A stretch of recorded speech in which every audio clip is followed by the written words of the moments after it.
this about what would it look like for you, for Earth, and we'll start with the exopolitics community, what would it look like for you to be mentored by several benevolent extraterrestrial races? What would that look like?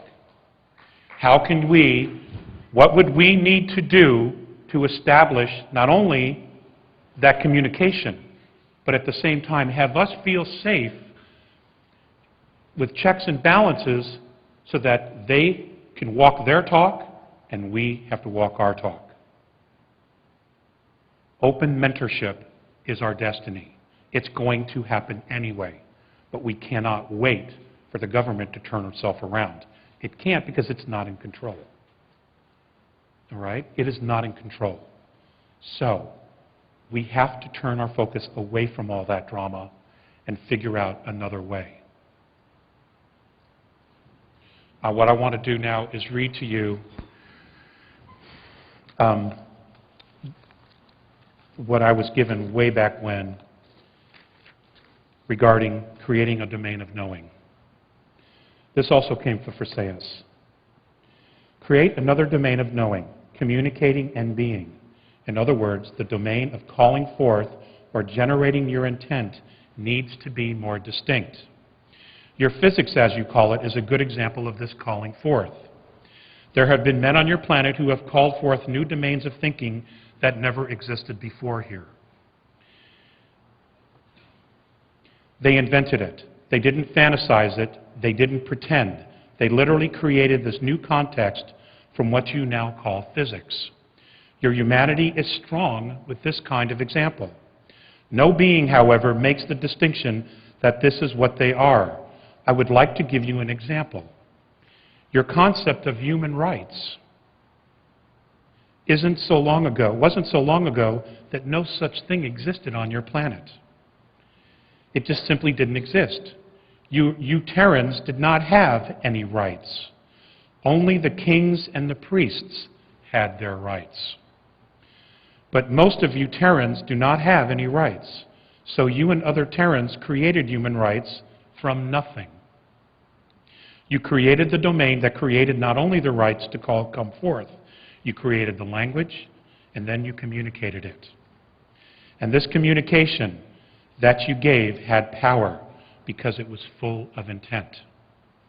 It has the power not only to represent and to invoke, but it also to literally bring it into being.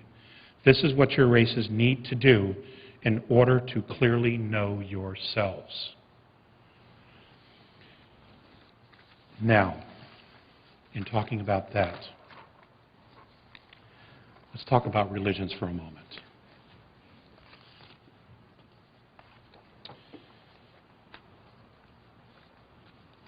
The pyramidal structure of our governments primarily have come out of ancient Rome. And Rome was essentially controlled by 13 families. Okay? Those 13 families still exist today.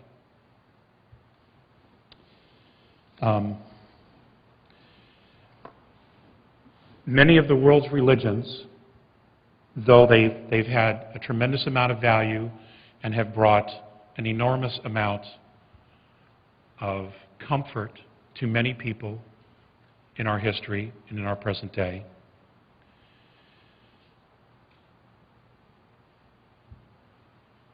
they focus on shame, guilt, sin, and control. And ladies and gentlemen, that's the trap. Okay? They don't focus on self-responsibility. They don't focus on life or respect. They, in fact, create more division than we have ever known. Now, did they start out that way? With the exception of the Roman Catholic Church? I'm just going to be blunt about it. No. But the powers that be are masters of infiltrating movements. And what they do And I'll give you the best example I can give you is that of a charitable foundation. A foundation is created using the power of the people and the monies, the resources of the people, to do something that is of a benefit to humanity. As it's moving and it begins to gain power, and it starts to spread and shift consciousness, awareness, the powers that be will walk in and say, hey, we really believe in what you're doing, and we're going to give you a $25 million grant to help you continue to do your work. But we want to put one of our members on the board just to make sure that the money is spent wisely. And then they do it again, and now you have a second board member. And now you have a third board member.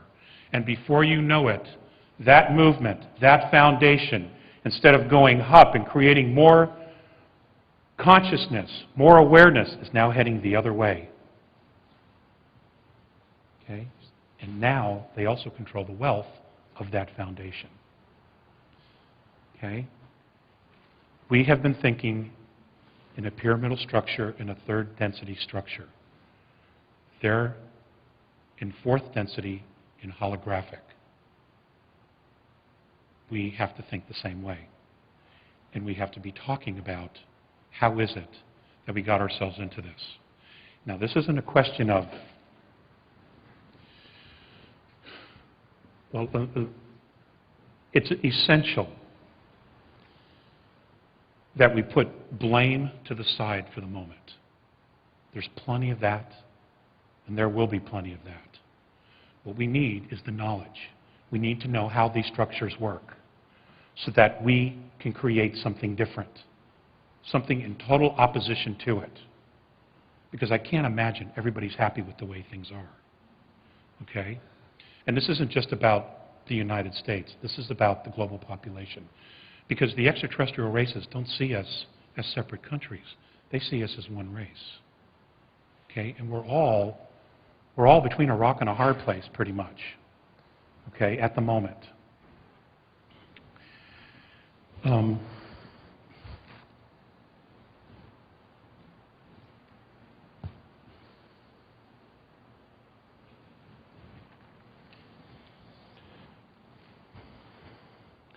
Taking personal responsibility is huge, but it really is the first and the biggest step to achieving full consciousness.